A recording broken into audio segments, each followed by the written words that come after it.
8 metre koşandı. Sen bir de çok koşup, bir de büyük kafa restoranlar var koşup. Biz parasına siteyip yolda koştuk. Biz buraya koştuk.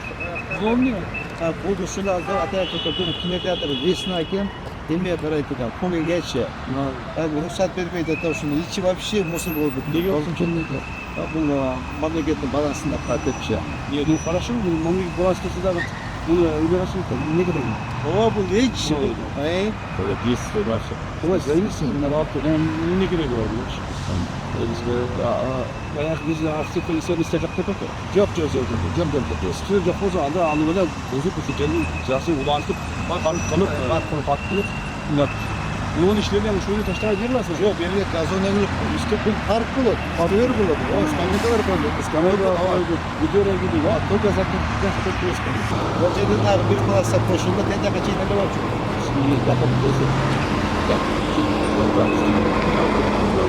Roger'den koşuyor. Yok, Roger'den koşuyor. Düşünce koşuyor, bir klasa koştuklar da. Bu da koşuyor.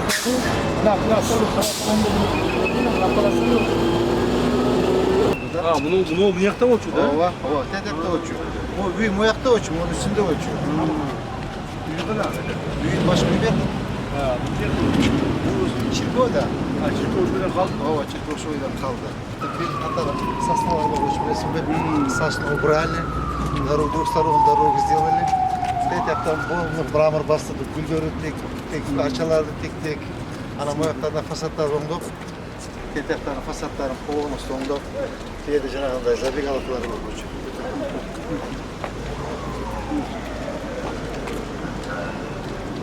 Fasatlardan rondop.